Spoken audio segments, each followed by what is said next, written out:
Hello, everyone, and welcome to the Politics of Jesus podcast. I'm your host, Reverend LaKesha Womack, joined by my fabulous co-host, the Dr. Obery Hendricks.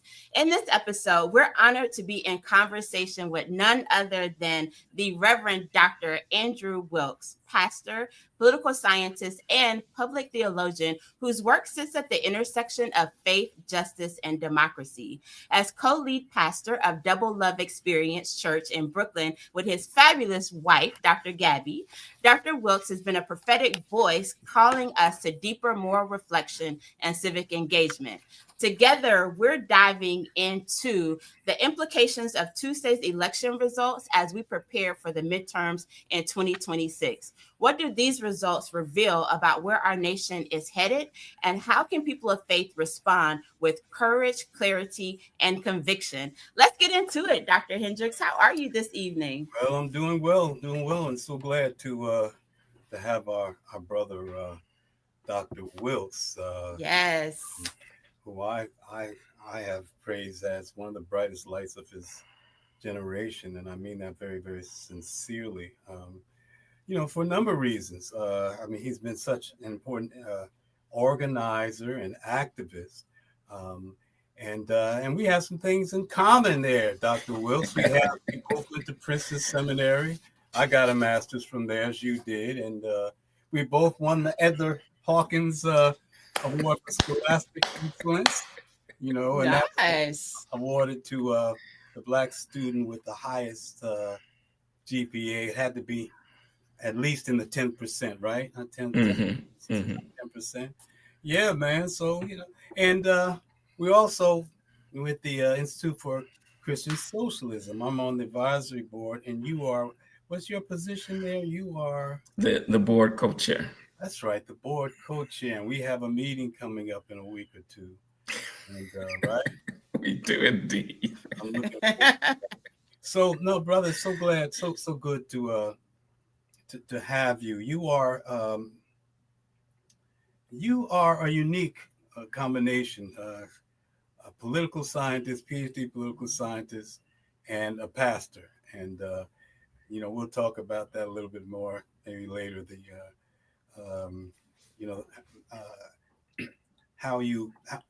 How that informs your theological and moral vision. But you are a Democratic Socialist. You're a member of the Democratic Socialists of America, and you're a pastor. So let's just get to it and get this out of the way, because a lot of people have misunderstandings, particularly since they're talking about communism is tantamount to socialism and all that. I just want to ask you, what is Democratic Socialism, or why are you a Democratic Socialist? Yeah, happy to address that question, but first have to say, Dr. Hendricks, Reverend Womack, such a joy to be with you all on the Politics of Jesus podcast. This is a exemplary instance of popular education, of public scholarship, and convening the kind of deliberative space that helps us to love God with all our minds, so that we can in turn do the same as we love our neighbor and create more equitable society. So thank you all for your labor and your intellectual leadership. To the question, why am I a Democratic Socialist? What does all this mean? Just some context. For me, this is a commitment that is ethically and theologically grounded, that began in two different places. I'll share a couple of stories. One is the first eulogy and funeral I ever did was for a brother who passed due to no fault of his own, but because an inequitable healthcare system sent him home, and he had a chronic disease that he couldn't get access to because he didn't have healthcare insurance. And in preparing the eulogy and offering comfort, it dawned on me that this kind of grotesque conclusion to his earthly life wasn't foreordained, and that therefore we needed to restructure some things in order to make sure that his death was not in vain. That was the first thing. But the second point was I worked for the Red Cross early in my career, managing a portfolio for Superstorm Sandy recovery. And I noticed, and working on that end, working with the public sector, working with folks in communities, that when disaster happens, we decommodify access to public goods. Folks get support for housing, they get support for income assistance, you get support for legal services, and the question of price and access to public goods kind of goes out the window, because human need and being a support to someone is seen as more high priority than remuneration. But when disaster is thought to be concluded and normal business resumes, then we go back into using market allocation and pricing mechanisms to determine who gets access to public goods. And that just seemed to me so profoundly wrong, to mete out access based on means testing or pricing. And so those two stories, one pastoring, the other doing kind of nonprofit community allocation of resources, helped to lead me towards what I'll say more succinctly is maybe a more formulated answer that I talk about in my book, Plenty Good Room, Co-Creating an Economy of Enough for All. As a pastor, I'll give a quick alliterative example of what I think democratic socialism means. I think the first is about distribution of resources that are fair, that are equitable, that are guided by public decision-making rather than a handful of folks. The second one that I think is important is decolonial international relations. That's important to emphasize, because so often democratic socialism is a domestic conversation and misses how some of the Nordic and Western European experiments of democratic socialism and welfare states are built on commodities sourced from imperial resource extraction of nations in the global South. And so if democratic socialism doesn't have an internationalist anti-imperial vision, we're missing the boat on a full emancipatory vision.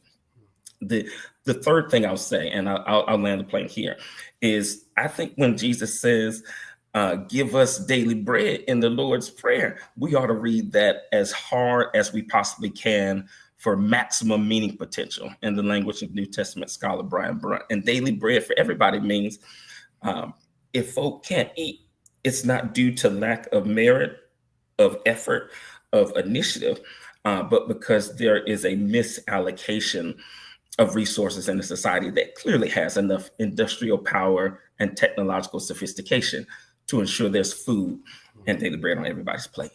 No, thank you, brother. Yeah, that's a very illuminating explanation. Yeah, folk need to hear that. It's about equity.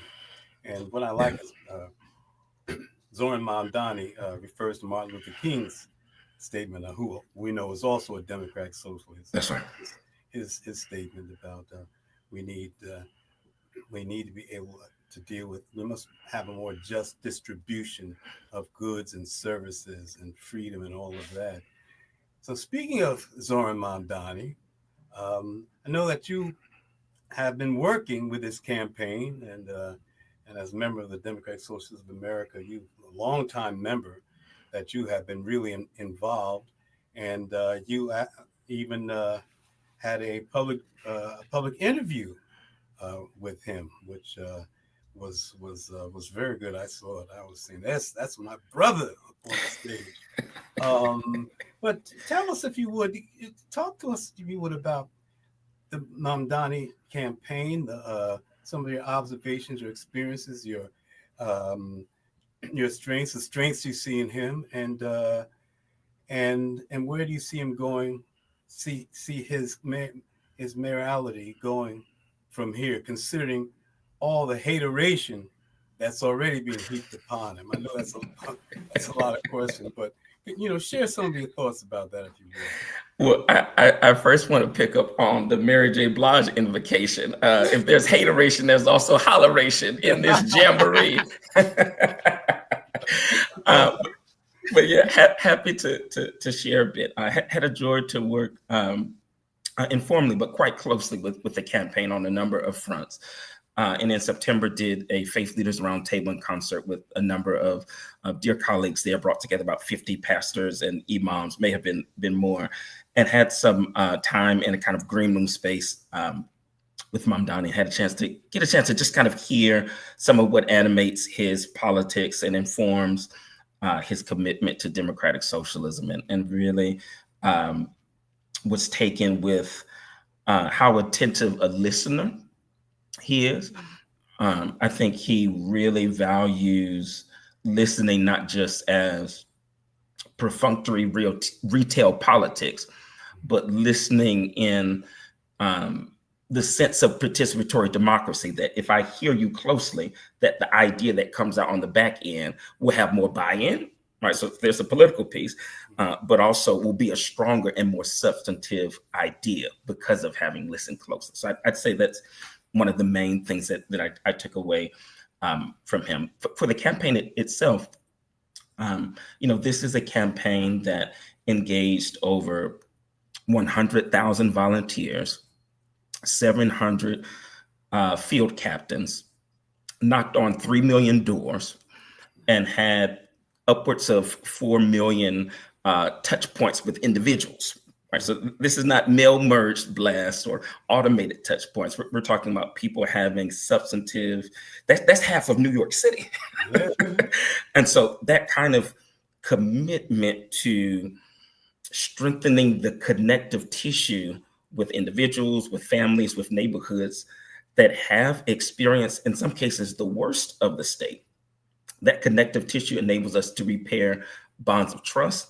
It enables us to figure out what kind of policies will speak to the material, lived experiences, and cultural facts of your life. And so I think the high touch procedural dimensions of the Mamdani campaign, I think, are as to be praised as the social media, as the comm savvy, as the charisma of a Mamdani. The thing that I'll also note, just on a religious front, that emerged from the roundtable that I moderate with him that I thought was powerful. He talked about in his own faith tradition, because I think it's important to note that there are political and ethical as well as religious reasons for coming to a kind of democratic socialism.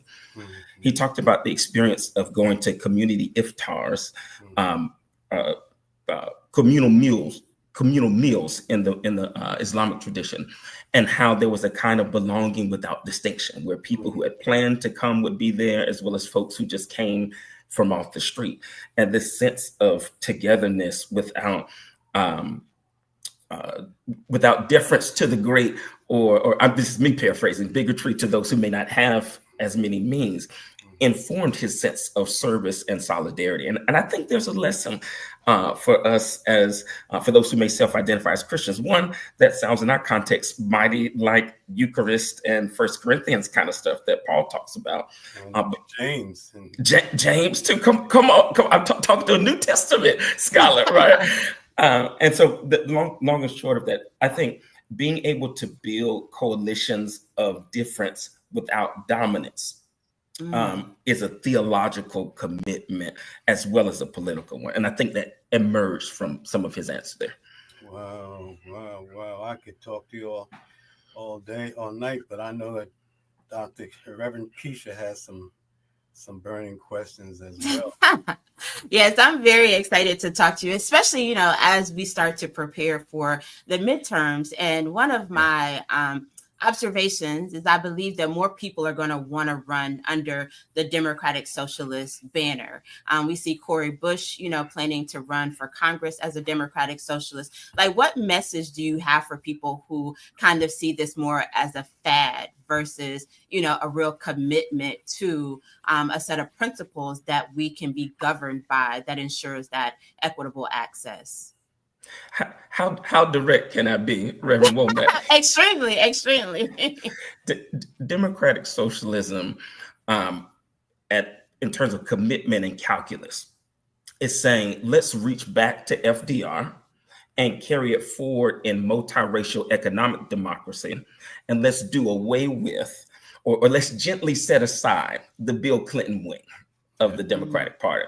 That wing of the Democratic Party triangulation, public-private partnerships, gutting of welfare, disparaging what, in his language, big government can do and accomplish. And I'm deliberately saying Bill Clinton because Secretary Hillary Clinton's politics are a little more to the left of Bill Clinton's and deserve to be treated in their own regard. Right. So we'll set Brother Clinton aside. Thank you for the best of your legacy. It was electorally successful. But what we have with an FDR style of politics, this is also electorally successful, the most that the Democratic Party has ever done. He won the presidency 3 times, and in articulating these kind of 4 freedoms, right? Freedom of religion, freedom of speech, freedom from fear, and freedom from want. This is where folks as varied as Bernie Sanders went to translate his politics.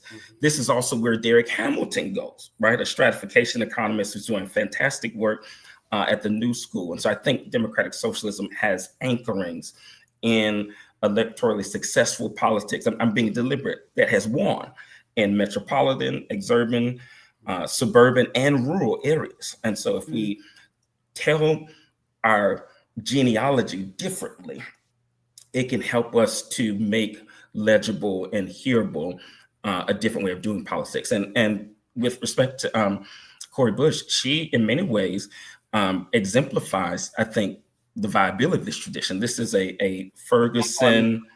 What tradition?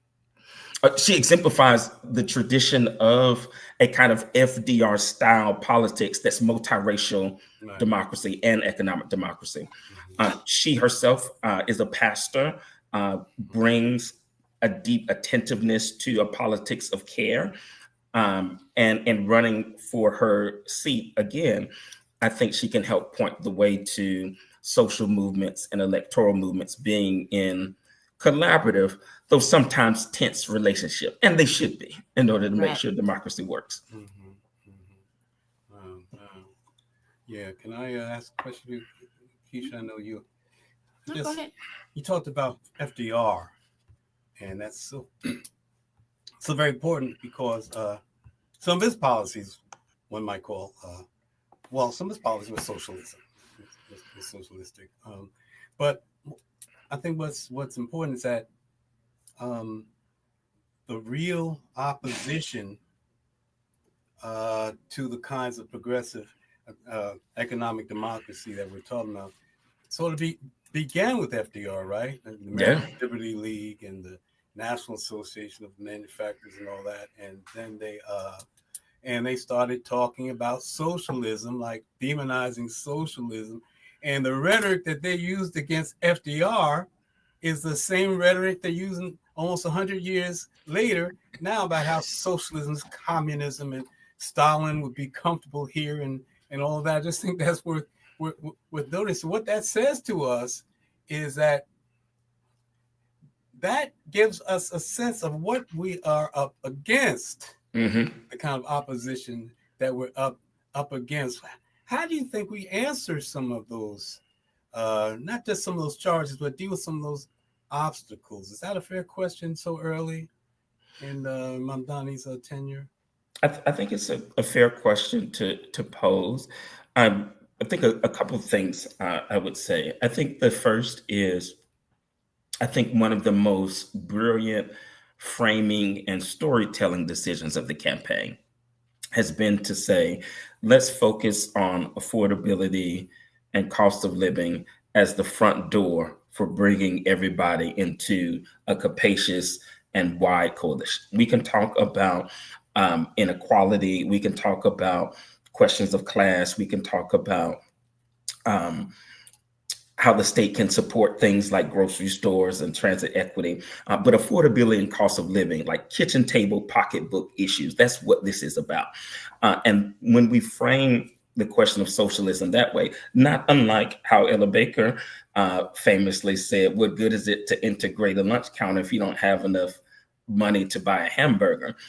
It helps us to see that economic justice and consumer rights don't have to be at loggerheads, but they can be braided together. Because it is in fact the case that people who may not self-identify as socialists, they want to be able to retire in dignity.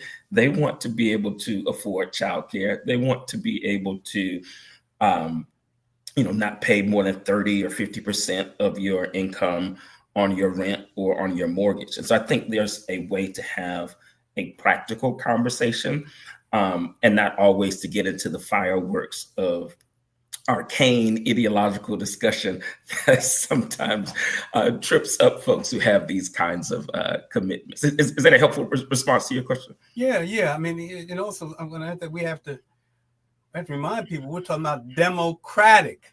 That's right. Democracy. That's right.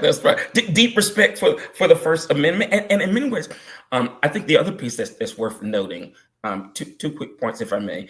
The first is not to see the language of freedom, because sometimes people who are progressive, liberals, or socialists will move directly to equality, to equity, to distribution. That's fine, and that's an appropriate move. But freedom is also important to make a case for. At the Sunday rally that the Mamdani campaign had a couple of weeks ago, both he and Congresswoman Alexandria Ocasio-Cortez and Sanders, to some extent, made the case that freedom of assembly, they didn't talk about freedom of assembly, but this is me taking their theme and putting it into a different context. Freedom of assembly is not only about the right to assemble on a pavement for direct action. Freedom of assembly, as social movement unionists are arguing, applies the ability to organize. If I cannot assemble and associate with my fellows on the job, I'm not free. Mm-hmm. And so making a freedom case as not just freedom to buy or freedom to say whatever's on your mind, but freedom connected to socioeconomic rights is a way to radicalize the freedom and liberty discourse, and not to just hand that over to those who presume themselves to be the proponents of freedom. I think there's a deliberate rhetorical and substantive political move there that is recognizable to American voters. And then the second and last thing that I'll note is there's a rich tradition of Black socialism that is in fact diasporic, whether we're talking A. Philip Randolph, Ella Baker, Claudia Vera Jones, whether we're talking Julius Nyerere, Kwame Nkrumah, who is Mamdani's namesake. Irony of ironies, right? And so we see it on both sides of the Atlantic, and we see it delivering results that are tangible and not simply mounting symbolic campaigns. And the last thing I know I said the last thing was the last thing, but this is the last thing. I think it's important occasionally, not occasionally, but important at many times to say it in a pronounced way, that there are points of biblical inspiration that one can take for socialist commitment. There's an ethos, as you say, Dr. Hendricks. And I think the Luke Acts narrative is particularly strong for that. Mary's Magnificat, which is a song of praise, right? A song of praise tells us that we are called to not only celebrate the mercy of God, but to celebrate a society where the rich are sent away empty and the hungry are filled with good things. The mighty are pulled down from their thrones. This is what Mary's Magnificat says. Yeah. And it's class warfare. That's what's being celebrated. That's a different kind of Advent. But it's a needed kind of Advent. I'm sure it's Advent that you preach at your church. Yeah, and then you have love your neighbor as yourself with all the profound implications on every social, economic, political, and all of that. Yes. Wow. So speaking of that, LaKesha, I know that I mentioned the Bible, so I know she's ready to jump in. Well, I actually want to go back to you talking about affordability, because I think that affordability was actually on the ballot. And it's very interesting because traditionally Democrats have run on more social issues and the Republicans have run more on the kitchen table issues. But this time that was our message and we were able to win with that message. What would you say to people who are kind of looking at the landscape for the upcoming midterms and they're upset today, but how do we maintain that vigor going into next year? Because we know, like, we could be in a totally different economic position this time next year, but to remember who's actually fighting for them from an economic standpoint. Good question. Yeah. That's a great question. Excuse me. I'm just overcoming a bit of a cold. I think there's an opportunity to turn up the volume, as it were, on the message of affordability. The Biden administration, one of the best bills they passed was the Inflation Readjustment Act. But that wasn't touted and talked about as much on the campaign trail for any number of reasons. But there is something to talk about from the previous administration. Moving into the midterms, I think there's a lot to talk about in terms of Affordable Care Act insurance premiums that were very much top of mind, as we've seen on Tuesday. But I think there's also a message of care that can be talked about, a politics of care. The Affordable Care Act, of course, itself is about health care, but there's also the question of Black women's maternal health care. There's the question of universal child care, which in Mom Donnie's campaign was able to build quite a coalition around that, connected to affordability. And that's one of the issues that, in fact, the governor of New York, Kathy Hochul, has already expressed some early alignment with him. And so if we take this issue of care, if we take the clear-eyed demographic assessment that AARP's released a 2025 report saying about 65 million Americans are engaged in some act of caregiving.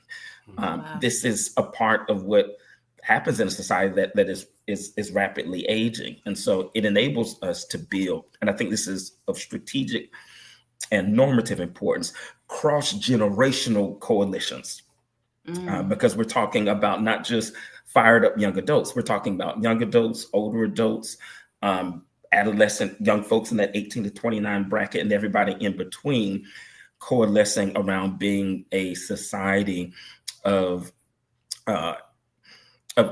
care, not only at the level of the public sector, but I think there's a cultural piece to this, of care for one's neighbor rather than mutual suspicion of neighbor, hatred and scapegoating of one's neighbor, which is some of the kind of conflict entrepreneurship and whipping up of panic and hysteria that I think the right has long been doing, and is for sure going to do in swing states for the midterms. That's for sure. Yeah. You have a follow-up, LaKesha? Yeah, so I think, as you mentioned, multi-generational, one of the things that we saw today was, Nancy Pelosi announcing that she will not run for re-election. And going back to the three biggest elections that we were all watching on Tuesday, all of those wins came from candidates who were under the age of 55. What are you saying to younger people who are thinking about, running for election, running for office, and to some people who are like, oh, you're too young, like, wait your turn. Like, how do we get past that? And I think that that's very pervasive in the church when we have, younger adults who are in their 50s and people are like, you're too young to lead, and you're like, yeah, but I got grandkids, and but we think that only people who are in their 60s are capable of leading, which, talking to a friend, that's one of the issues that we have. Like, a lot of the people who are in their 80s who are in Congress now have a problem leaving because they didn't get elected until they were in their 60s. And so they're just finally, getting that real taste of power. And it's time for them to go home, but they're just getting that taste of power, and it's hard to let go. So how do we kind of change the tide and start to let people get that power and do their work at an earlier age? That's a beautiful question. Thank you. I know it's a lot for asking. Not a lot at all. It was necessary context to pose the question. First, just want to join you in celebrating the wins that took place Tuesday. Not only with Spanberger in Virginia and Sherrill in New Jersey, Mamdani, Proposition 50 in California, Mississippi's supermajority being cut into, but also Black women winning big. Mayor Sheffield in Detroit, and Owens in Syracuse, and Applers in Buffalo, I believe. Albany. Oh, bless the Lord. Cognition is slipping and getting frail. Thank you. I appreciate it. And specifically to the question of of youth participation and running for office, there are first organizations that are set up to help folks run for office. Collective PAC is a Black-led organization that does that kind of work. Run for Something is another organization that does that. I think one is never too young to get involved in the work of activism, of voting, of running for school board, of serving on city commissions. And a part of what I think is powerful about that is it builds a sense of public and political identity to take a sense of public executive authority, to know that one can hold a seat that has some scope of power, and to steward it as best you can. And so I think a part of what that means in brass tacks is not only serving for open seats, but some of that I think also means where it makes strategic sense to do so. Some of that means primaries ought not be uncontested. Mm-hmm. And ought not be seen to be one's forever inheritance just because of one's dedicated commitment to the struggle. I think everybody ought to be answerable to everybody in public debate, because public servants are ultimately answerable to the people. And so if one is not pushing the line as far as it can go for reparations, for instance, at a time when Evanston has done it in Illinois, Namibia, and on our beloved continent has gotten Germany to begin to produce some reparations. Like, we should be celebrating what's happening, but also saying there's a much more excellent way that we have to go, and we got to push further, I think. Wow, that's a good point. So yeah. So you mentioned these victories and these political developments, and what do you think that means for the midterms? What do you think its ultimate meaning is? I mean, might it be fleeting? Might it incite a backlash that would be an obstacle to moving forward? What are your thoughts as a political scientist? Yeah, but really appreciate that question. Certainly there's the important caveat that one cannot give exhaustive predictive value to what all this means. But I can share a well-considered point of view about what this might mean. So you take Republicans having some 220 seats, Democrats having 213, a couple vacancies. You take Section 2 of the Voting Rights Act hanging in the balance now as we speak at the Supreme Court. Cook Political Report, which is a widely cited source for gauging which seats are in play. They estimate that about 20 seats are toss-up. So they don't lean Republican necessarily. They don't lean Democrat. It could go either way because we're within the margin of polling error.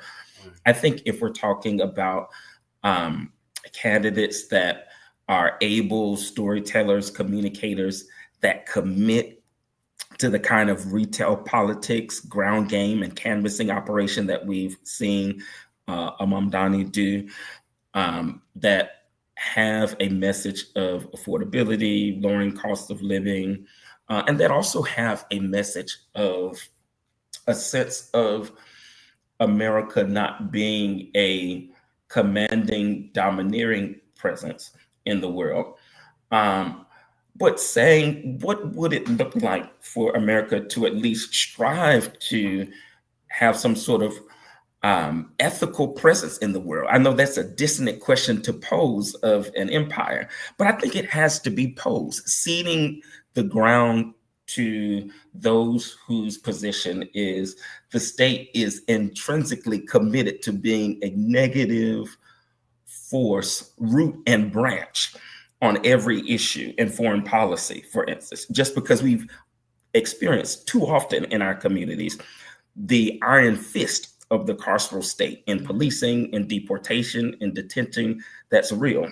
And in no way do I mean to occlude those things. But I don't think that takes away the fact that we can have a need to push for, and candidates, I think, can win midterm seats. I'm pushing for equitable trade policy, pushing for, we cannot stand by the destruction of the U.S. Aid Department. Congress needs to push to make sure we can reconstitute that. That was cross-partisan thing that was supported. So all that to say, I think affordability, cost of living, et cetera, and care is a winning domestic message. But I think also we've seen that one can have a strong foreign policy message. For instance, Mom Donnie pushing, I know it's a municipal election, but because so many people from the Senate and the Congress were weighing in on New York City, I think it's something of a bellwether and synecdoche for politics more broadly. A much more humane and just position on Gaza and Israel and Palestine. Like, there's a way for Democrats and for those who are socialists and may not be Democrats to win on principle and smart strategy. Wow.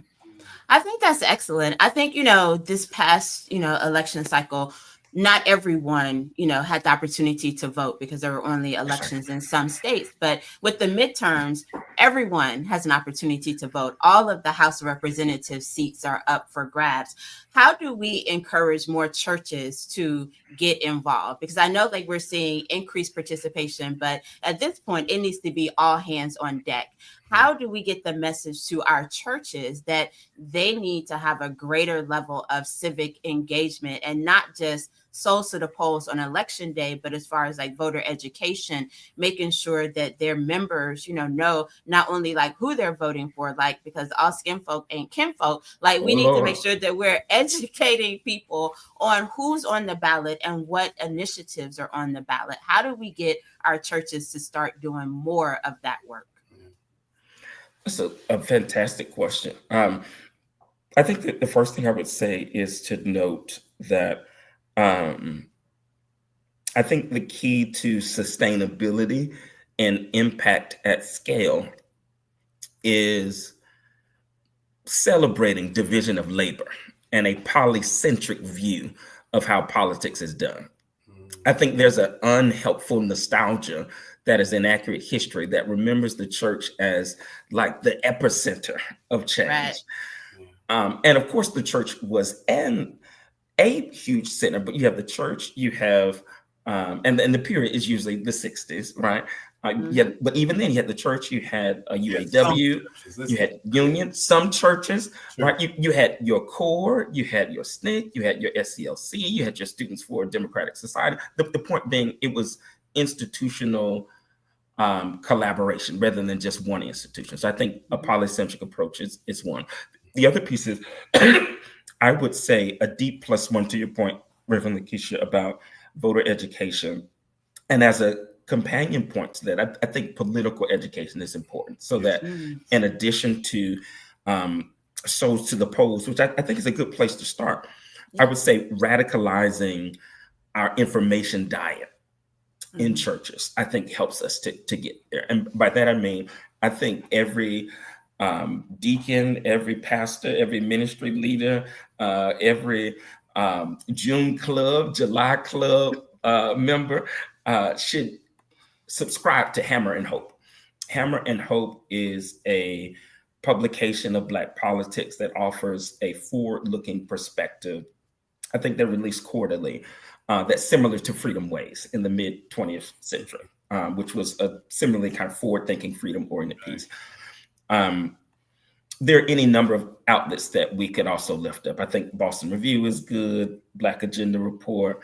I think The Bias from the Institute for Christian Socialism is good. Yes. But the point being, politics opens up public choice points at election time. But the stuff that we actually feel, that usually happens in between elections. Right. Housing policy, land use and zoning policy. Folks get gentrified out of their neighborhoods in between elections, just to be blunt about it. So showing up at committee hearings and holding your local aldermen, council members, legislative committees accountable, that helps. Agencies which implement the will of those committees. Yes. I think those kinds of, let me just say this succinctly. There are a variety of ways to think about public policy. The most straightforward way of putting it is to work the iron triangle. That being legislative committees, the relevant agency, and the chief executive. So if we're talking about issues of, let's say, education, one needs to push the education committee of your town, hamlet, city you need to push the agency, whether it's a state agency or city agency that deals with public schools, and then whoever is the mayor or the city manager. You have to work all three angles, not just one. If you work all three angles between elections, elections give you leverage, and the leverage that you don't have at elections, you push, you pressure, you pray in public to get whatever else you need. Interesting. First time I mean, your point is such a good one, and I'd like to bring it to a more micro level, if I might. Please. Because LaKesha, this is such a good point. In churches, I recall the first time I spoke at Allen Temple Baptist Church in Oakland, jail for Dr. Yes. Wonderful, a storied congregation who just passed. Such a great man. So at the point where it was the announcement time, sister got up, and I was expecting her to get up and start talking about fish fries and this and that, and instead she started sharing the germane political developments that affected the people's lives, local, state, and federal. And that's one way of doing it. But also, these churches can have their political education committees, and they can get some retirees or some folk who are in the know to give a weekly digest in written form. Absolutely. In the program, take responsibility really to raising consciousness, because our movements have to be based on raising consciousness, right? That's the only way. Only way you can move things. On the other hand, I think it's important to push these pastors to start remember that they have studies so they can study in them, not just to relax and meet. I think that you're right, it has to be polycentric, but since we have captive audience week, and we have these pastors that are so well respected, and there's a lot of them are given more leeway than maybe they should have. I think it's important for us to start really pushing back and raising a new model for ministers, because a lot of ministers don't really see that as part of their role, because that's because of the ones that that have influenced their ministries haven't accepted that role. So before we go for it, let me just finish. I just want to make that clear, because I don't want to make it sound like I'm coming down so hard on preachers. Some of them don't really know any better, so we have to have some consciousness raising in the ministry as well. Mm-hmm. Well, I have a question for you, Dr. Hendricks, because I saw a post that someone made, and they said, when I go to church, I don't want to hear about politics. I just want to hear about Jesus. I know we talk a lot about what do you say to the pastors, but what do you say to the people who say they don't want to hear about politics? They just want to hear about Jesus. Yeah, well, and as a pastor, I know that Dr. Wilkes will agree. We have to be real gentle and ginger about these things. And it's better to show than to tell. And so in our sermons, we can talk about the politicality of the Lord's Prayer, for instance, as Dr. Wilkes raised earlier.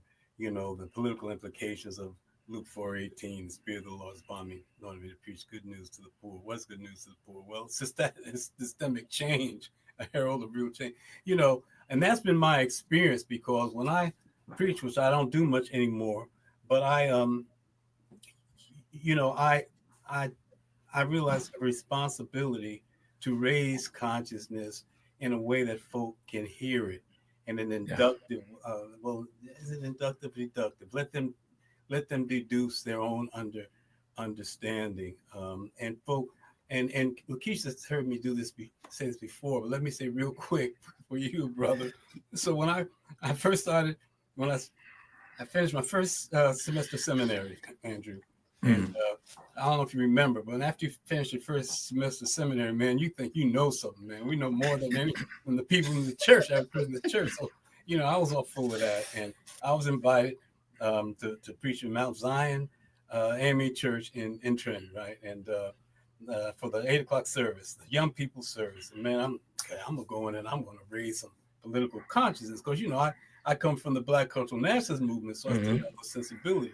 So I showed up with a sermon, man, entitled "The Political Economy of the Lord's Prayer." That was supposed to be a sermon, and man, as it turned out, it wasn't the young people's service. It was the old folks' service, man. So you can imagine my dilemma, but that's all I had. So I did what I could with it. Afterward, the folks were nice. Black folks and the elders of the church, they're kind. Son, that was a good something talk you gave. Yeah. Didn't we have church today?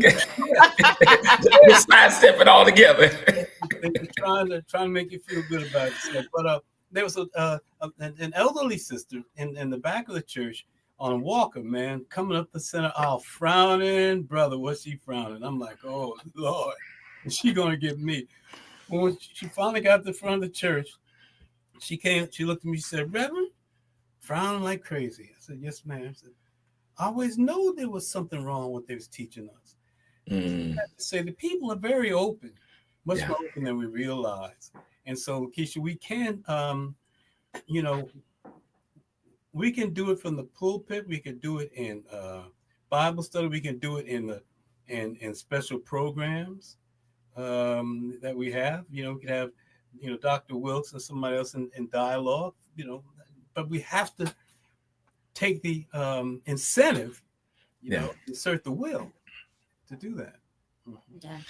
Yeah, 100%. Would say a D +1 to that. I think the kind of pulpit announcements period that you named on Sunday is an excellent, just tactical way to do that. That's often where folks see the most people streaming, see the most people in the seats. So using, as opposed to Bible study or to ministry gatherings that may not have the same reach. So those feel like particularly important opportunities. The other two things I would say, because I hear the benevolent nudging to get into granularities. I think wherever possible, the songs that are sung, I know it's not always possible for any number of reasons, having songs to reinforce the importance of justice, of care, of neighbor love, of God doing stuff in creation and not just the individual as the subject of the Christian story. And then lastly, would note the kinds of literature that's used for Christian education broadly. Womanist theology, Black liberation theology, biblical studies that leans into reader response and is culturally relevant. Like those are choices that pastors can make. They're not all texts that are priced, in ways that are too expensive. That they're often paperback versions and other things that can be within reach for congregations. Wonderful. Well, as we prepare our last questions, my question for you is, what is giving you hope right now? Like, I know you just came off of a big win. I saw you and Dr. Gabby celebrating on Tuesday night, but there's a lot of work ahead of us. What gives you hope in this moment?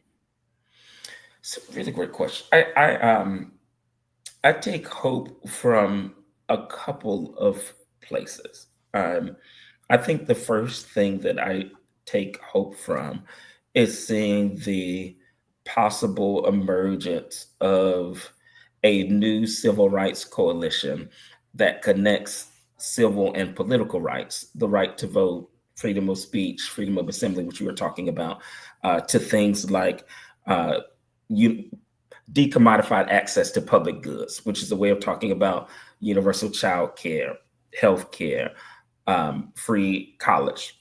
Like linking those two traditions together, I think can create durable electoral coalitions, the hope of which is that those electoral coalitions can be successful governing coalitions, people who will continue to show up at the public meeting, show up to do the organizing, show up to do the longitudinal work of advocacy over time. And then the second thing that gives me hope is seeing that you can win at the ballot box on a message of a kind of, I'll name it, of a kind of First Amendment socialism, of a kind of cooperative commonwealth, as Du Bois called it, and that we don't have to settle for the inequality management ideas, which typically dominate Democratic Party platforms. Not even trying to solve the problems at scale, just putting forward something that you think can stitch together blue dog Democrats and Reagan moderates and hope it'll all work out in the wash. May the days of such spoiled hope be over, and we actually give political hope to our people. Yes, wonderful, yes, wonderful. Absolutely. I think that's a good place to end on hope. I must say, my brother, this has been extremely illuminating discussion. You've raised some important points and given us some great information and inspiration. And I look forward to having you back because, we need to have these kinds of conversations. And maybe the next time we'll talk a little more about the church, since you are a pastor. I'm always happy to talk about the church. I would say that, Dr. Wilkes and his wife are co-pastors of the Double Love Church Experience. Double Love Experience Church in Brooklyn. Where is it in Brooklyn? We're celebrating our anniversary Sunday, this Sunday. So pull up on us if you're in the New York City area. We're on Restoration Plaza in Bed-Stuy, corner of Fulton and Marcy, which happens to be the first community development corporation in the country. And where we worship is itself the result of organized, in many ways, that culturally Black nationalist moment, folks pushing in concert with Robert Kennedy. And then Restoration Plaza was the result. Wow. And you meet what time?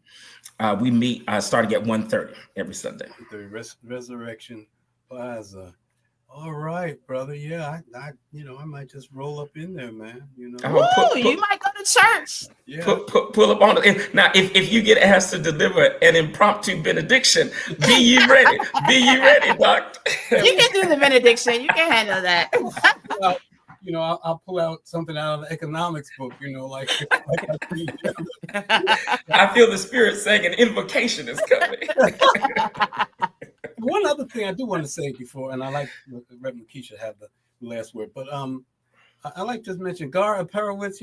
Gar Perowitz. Absolutely. Democracy Collaborative and so on. His last book. I don't recall the name. It's on my shelf behind me. But his work, I've used his work in talking about community development, right, and what the church can do.